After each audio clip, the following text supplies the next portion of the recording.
Yo, what's good, Fufu Gang? Welcome to a new series, Fufu Fridays. It's an album that drops on the last Friday of every month, consisting of 5 documentaries. And if you're watching this, all 5 of the documentaries are gonna be out right now on the channel, so make sure you guys go check them out. Oh, and by the way, the soundtrack is brought to you by xxxtentacion. He's an upcoming SoundCloud artist from Atlanta, Georgia, with a dope and unique sound. His music is going to be playing in all 5 of the documentaries, so if you guys are rocking with it, I'm going to leave his SoundCloud, Instagram, and Spotify link inside the description. Go ahead, check him out, but no time to waste. Let's get into this documentary. I really love without trying. These niggas mad when I'm smiling. I bought a tab, but no, I ain't buying. These niggas know I be styling.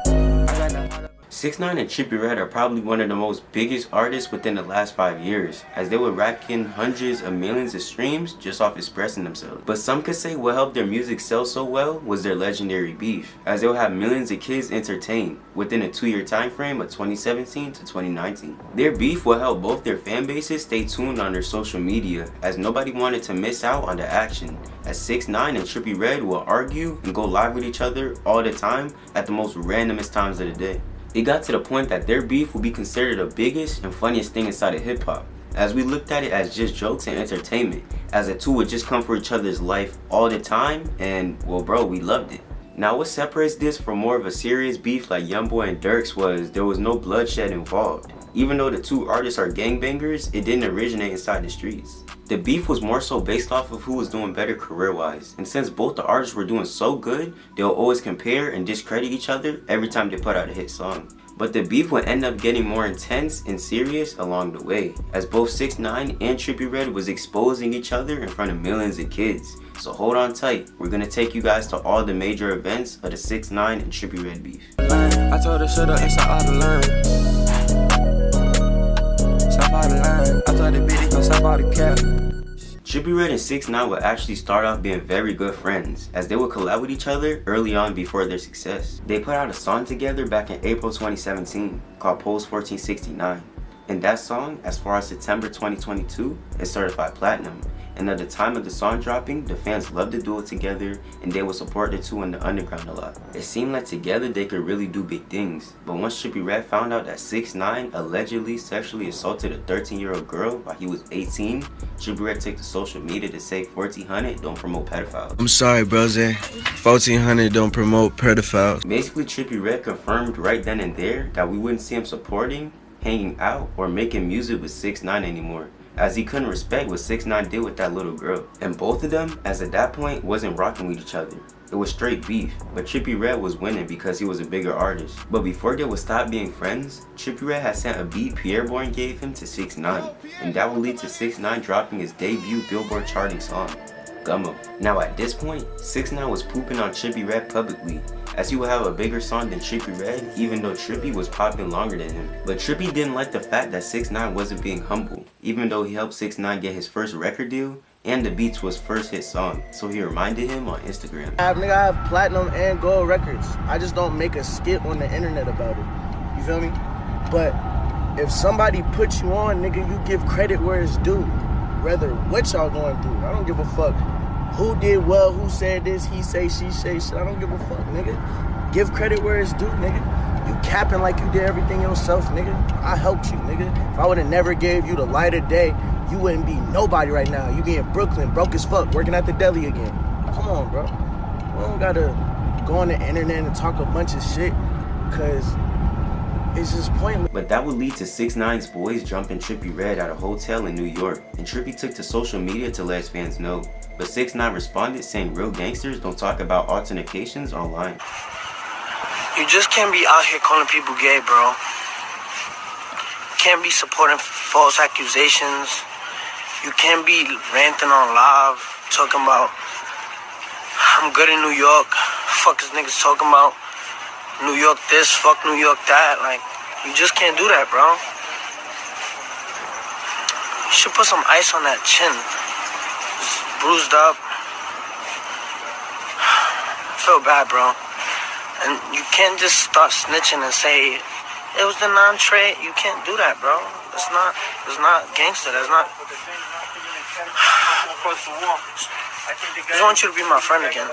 But Trippie didn't care, and he would still express how much he disliked 6ix9ine online and even at a festival, as he was seen starting an F6ix9ine chant with the crowd.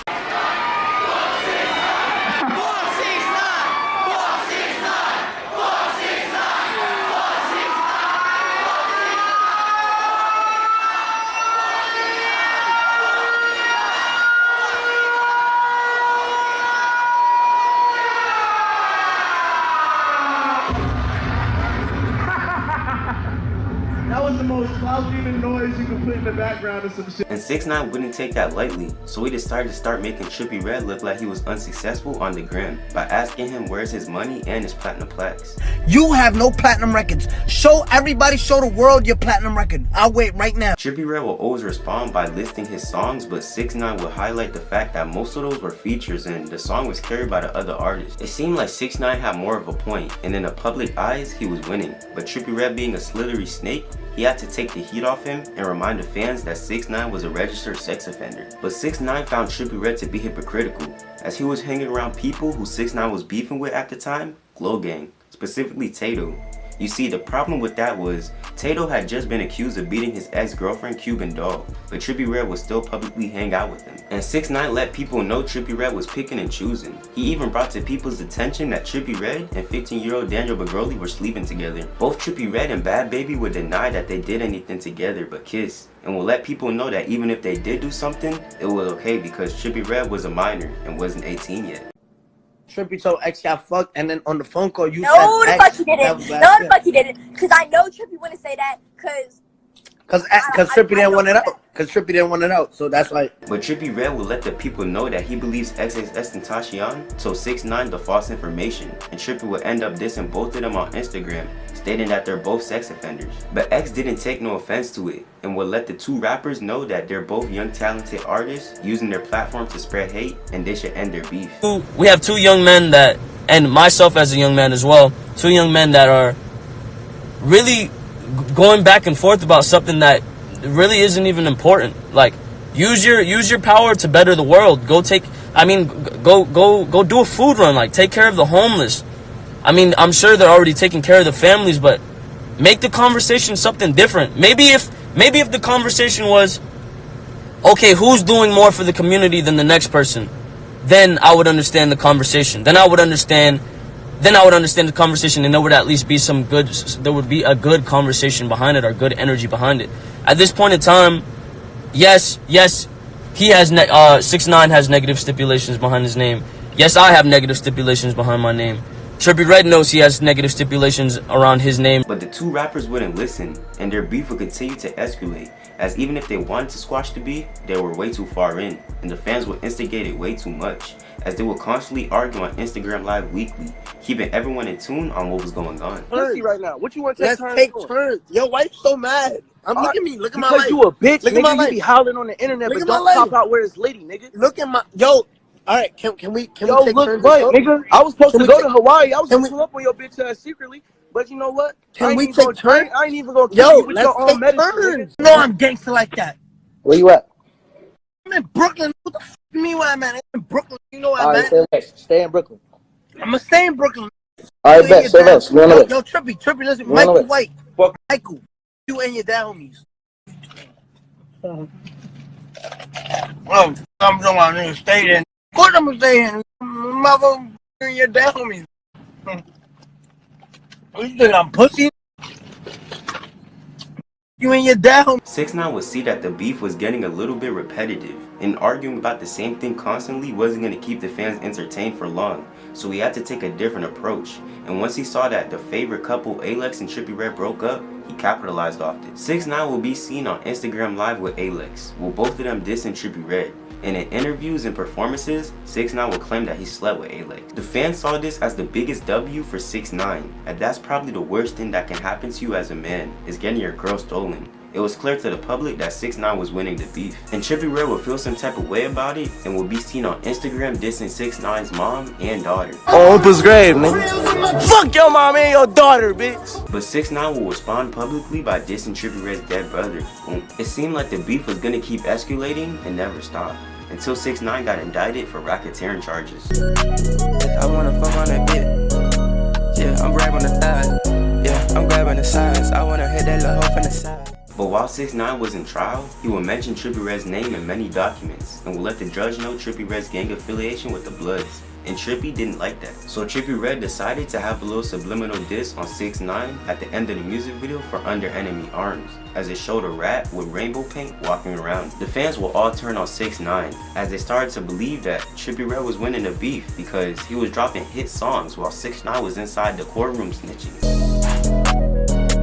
That nigga try to get lost. I got a butter a knife, I swear by the night. That nigga be toast. You wanna post on the ground. Since 6ix9ine has been released, they've only been seen dissing each other publicly twice, as 6ix9ine dissed TrippieRedd on his Impulsive podcast, saying that Trippie's new music sucks and that he's not popping anymore. This kid sucks. What was the last record Trippie put out? But Topanga. I like the Topanga song. I'm That was- not gonna lie. That was before I went to jail. Yeah. Yeah, that was before I went to jail. You just gave me a record that ago. released in 2018, Right. and I like Topanga. That's the one song. That's the one song. And TrippieRedd will respond 1 week later after finding out how terrible 6ix9ine new album was doing. The first week sold 30K units, and TrippieRedd would take to his Instagram story laughing obnoxiously.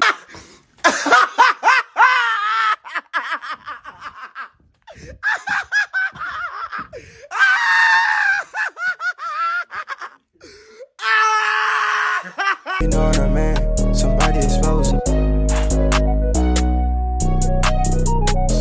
Your page is closed. You need to make I genuinely want to know who you guys think won this beef. I will remember this as the most legendary beef of all time in my book. Just off the simple fact, man, I remember back in like 7th grade, just middle school in general, going to my homies at the lunch table, just laughing about the whole entire thing, having fun with it. You know, it was pure entertainment to us at the time. I hope you guys didn't take the beef too serious, as no blood was shed inside the process. It was just all for jokes and entertainment. Well, now you guys know the history between 6ix9ine and TrippieRedd's beef. I hope that brought you guys down memory lane as much as it did for me. Bros, I'm in that mode now. Gotta go listen to Post 1469. I'm out.